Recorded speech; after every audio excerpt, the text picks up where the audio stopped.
Today, I'm going to walk you through a typical day in my classroom with my 4-year-old.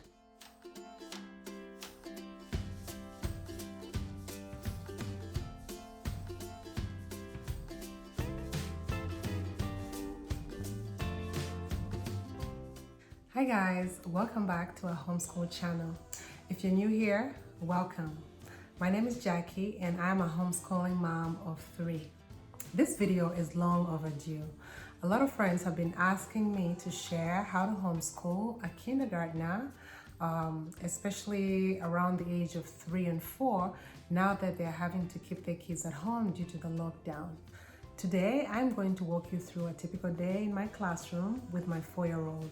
We typically do 5 things. We do math, English, science, geography, and then we do a hands-on craft. Before we proceed, please don't forget to subscribe if you haven't already and to click the notification bell so you'll be alerted to when we post our weekly videos, and also give us a thumbs up if you like our content. The way I started with math was with counting. We started by counting to 10 and then counting to 20. Once we got to 20, we started working on number recognition. What does a 1 look like? What does a 2 look like? And so on until we got to 9. Because once he could recognize numbers from 0 to 9, it was very easy for him to recognize the bigger numbers. So now we've worked our way all the way to 100. He can count to 100 and he can recognize all those numbers.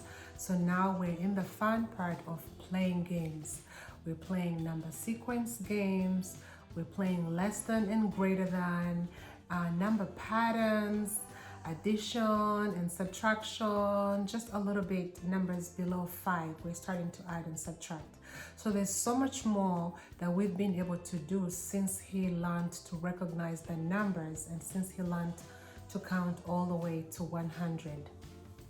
Today what we did was number patterns, counting by tens, and here it is. Hi, I'm going to be putting the numbers in order. 10, 20,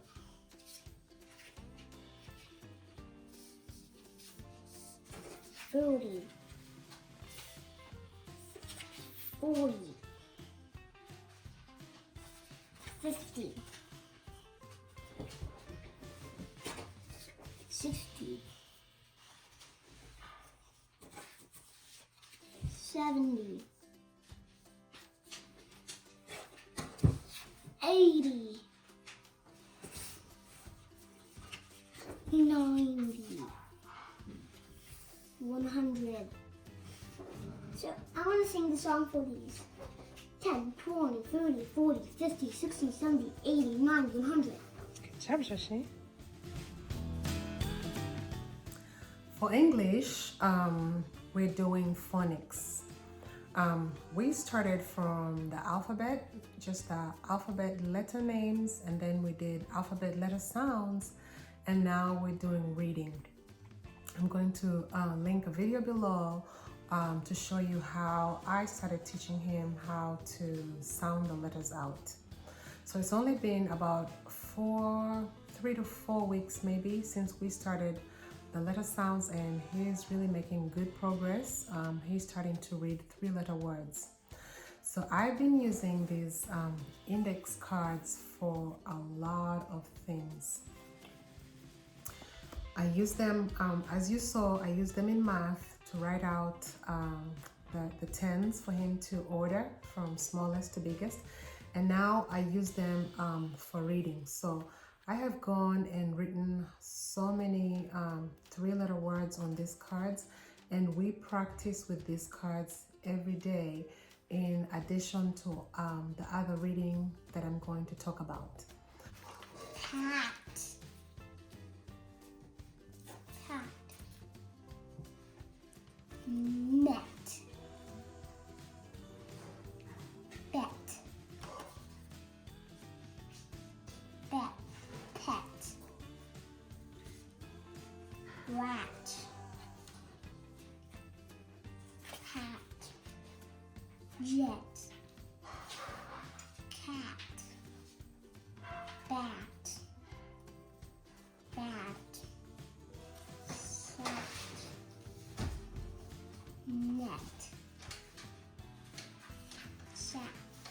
What's that one, Joshi? Sat. Said. It's the E. Vet. And you guess what this one is? It's met. No, turn it around and sound it out. Mat. Mat. Very good. So we do this every day. And as he's reading, I'm making 2 piles. I create the pile that he can read easily, and then the second pile is the one that he's struggling with. And then later in the day when we have time, I'm able to pick up the cards that he struggled with and then show him, and we go over them again and see if he can get better at blending the ones he's struggling with. So in addition, we also do reading, and sometimes we use the Bob books like this because these are filled with 3-letter words and they progress slowly to 4-letter words and 5-letter words. So he's been practicing with these as well. And typically what I do, I write down all the words from these books. Usually it's only like 10-15 words that are repeated over and over. The reason I do that, first of all, is to boost their confidence, because once we practice the words through these cards, I write the words on these cards. Once we practice the words, then we come to the book. When they come across those words, they easily read those words. But the other reason I really do that is because these books have pictures. And what happens is the child starts guessing the words based on what they see in the picture instead of trying to read. So that's why I made up my own cards, because I feel like these force them to sound the letters out and to blend without knowing what word it is, whereas over here in the book they try to guess based on the picture. Yes, stop reading. Okay. Brad had a fat cat. Good job, Joshi. The cat is Kit. Kit sat in a box. Good job, Joshi. Oh, don't skip this page. That page, Joshi, you just skipped it. That page. Brad sat on a gad. Please sound that word out, the last word. Eh. That's not E. Eh. Eh. G. Keg. Keg. Keg. You're struggling with that word, right? Yeah. This page first. Brad had a nap. In addition to my index cards and the Bob books and the Abeka books, I also found these books at Costco. So if you live near Costco, if you can get a hold of them on Amazon, I definitely highly recommend them, because these are dry erase. You use a dry erase marker to write on them, and then you can come back and practice the same area that your child is learning or struggling with over and over again. And the other good thing is that you can take them wherever you need to go, and they're also teaching the child handwriting. So I really, really like them for those 3 reasons.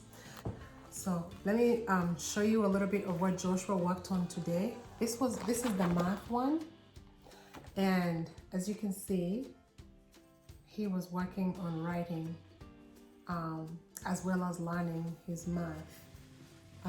So these are really great, and the fact that you can reuse them over and over is really a good investment, especially if you have other little children who you can pass them on to.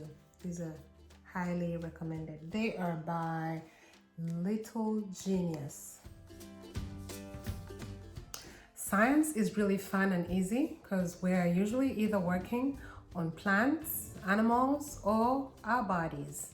Today we worked on animals, and I'm going to show you a book that I'm using. But you don't have to have a book to do your science. So I got this book also from Costco. It's 100 First Animals. So you're going to share some facts that we learned about animals today, right? Wait. Okay. So what did you learn? This has 4. Has 4. And what else does it like to do? It likes to run around here. And On a wheel. On a wheel, and this is called a hamster. A hamster. Okay. And what are those? These. Can you say all the animals on this page? Yes. Yeah. So that is a guinea pig. Very good. And that's a bull. Parakeets. A parakeet. This is a dog. And this has scales. And what is that? It's a fish. Very it's good. A goldfish. Goldfish. And this is a bunny. A rabbit. So How about the one at the top? You didn't say that. It's a cat. So these have 4, but this one it doesn't. This has 4. This has 4. This has feathers. This has 4. Very good. And This whose footprints are those? Are those for the parakeets? No, it's for a dog. It's for a dog. It could be for a cat or a bunny. Or a parakeet. Wait. Oh, These footprints, could they be for a parakeet? no. How about for a fish? No. No, definitely not. Very good, Joshi. And so what we do, we work on one page. Where am I? We work on one page a day for science. So today we worked on this page from here coming this way. And we talk about similarities and we talk about differences. Like today he didn't know about the guinea pig, so he learned about the guinea pig. And also these are flip books, so this is fun, and each page has one of these. Like this one says, guess what animal likes to ride on the wheel? I think that's what it says. And then it's a hamster. And it's different categories of animals. So like this page talks about favorite pets, and then here we're gonna have farm animals, and then it has big beasts and small and tiny, and so on and so forth. So there's different categories of animals to talk about, and we just talk about one page every day. And you could even decide to talk about just one animal every day, because there's so much to talk about each animal. You can just talk about birds and look up birds on the internet, or go outside with your binoculars and try to find different kinds of birds and try to draw them, describe them. So science is fun and easy, and he loves it. For geography, we have these maps that we're using. These are from our curriculum, Classical Conversations. So we happen to have them from Cycle 1. So we're just using these. Usually, whatever we're doing during our curriculum is what he would have done for geography. But because we finished our curriculum in March, so my homeschool right now is on a summer schedule. So I'm having to find things for them to do outside of the curriculum because the curriculum ended.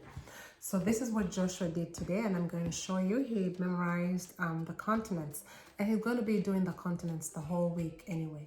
Hi, I'm going to be singing the continents. North America, South America, Europe, Asia, Australia, Africa, Antarctica. These are the continents. Good job, Joshi. So Africa has a big lake here. Then What's the name of the lake? Lake Victoria. Yes.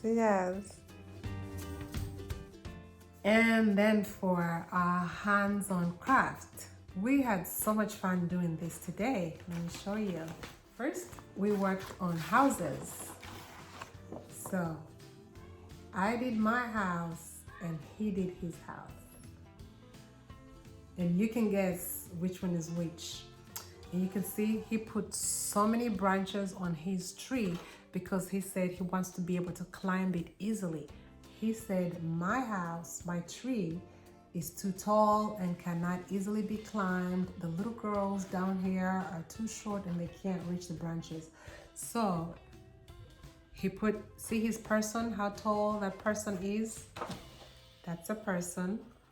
And they can reach at least 2 branches. So he was very proud of his. And so these are 3D. We used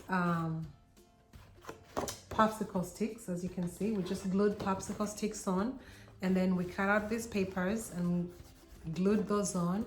And then we used our crayons to draw. And that's his sun. He said it was a sunset because he put yellow and orange.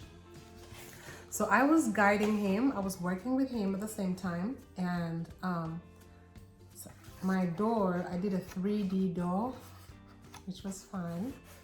I'm not an artist, but I'm able to encourage his imagination with my little skills. And I did my son. It's daytime, and he, as you can see, he decides which way he wants to go with his work. I guide him, but he chooses what he wants to do based on his imagination. So we did these today, and we also did these. Show you. And we also did these. Oh, one of his wheels just fell off. These are 3D trucks that we made, again, from popsicle sticks. And these are caps from the soy milk cartons that we used. So that's what we did. This was his 3D project. He really, really loved it. Like I said, he likes to cut and get dirty. Anything that involves cutting and gluing and pasting and getting dirty, he loves. So we try to do projects of that nature. So that was a hands-on project for the day. What I did not mention is that when we do the math and English, we're also doing handwriting, because most of the times we are writing as we're spelling things out and counting, we're writing. Okay. Georgie, can you show us doing some handwriting? Yeah. Okay. The good thing with these books is they are dry erase, so you can start over as many times as you would like to, whichever area that your student is struggling with. So it has some tracing areas, and then it has room for him to write his own. So Joshi, up here, you're gonna follow the steps, okay? Okay. So letter A, step 1 goes which way? Good job. Step 2, good job. And step 3, very good. Step 1, step 2, step 3. And the steps we're talking about, we're just following the arrows on that first letter. So now look, Joshua, you gotta do a lowercase a. Okay. Do you see step 1? Yes. Okay, step 1 is you do what? No, that's step 2. Okay, do step 1, very good. Step 1, step 2, excellent. So it's very important that you correct your child with their handwriting at a very early age. Even though they can write, for example, the A by starting with a stroke first, you need to correct them that they need to write the circle first, because that affects the formation of other letters, and it also affects their overall handwriting later on. So it's important. Like B has a line to go over then over again. So let's try that. I have gone up to level 10. Okay, so Joshua, can you erase the A's here so they can see that this book is a dry erase? So we write over it all the time. Beep, beep, beep. Okay, Beep, beep, beep, beep. step 1, very good. Step 2 and step 3. Lowercase b, please, Joshi. Oh, sorry. And then you have to write the bed. Step 1. Oh, Joshi. Look at where the B starts. Look. Step 2, okay? Step 1. First, trace that B. It will help you. Okay. Trace that B. Step 1. Reverse. Step 2. Very good. All the way down. Reverse a little bit. And a bubble. Very good. Excellent, Joshi. Very good. Now to do an E. Okay, now you have to write that word. What is that word? Can you read that word for me? B. No, the whole word. What word is that? Bet. Has a D at the end. Dat. Start. Sound it out. B. A. D. Bet. Bed. Bad. So you can do a little bit of phonics, a little bit of reading at the same time while doing handwriting, right, Joshi? Yeah. You didn't finish the D, Joshi. Like, So finish your D. Very good. You did the step correctly. Good job, Joshi. I hope you guys liked it. I hope you learned something that you can use in your homeschool with your kindergartner and pre-K. Please don't forget to subscribe, to hit the notification bell, and to give us a thumbs up if you liked this video. Thank you and see you in the next video.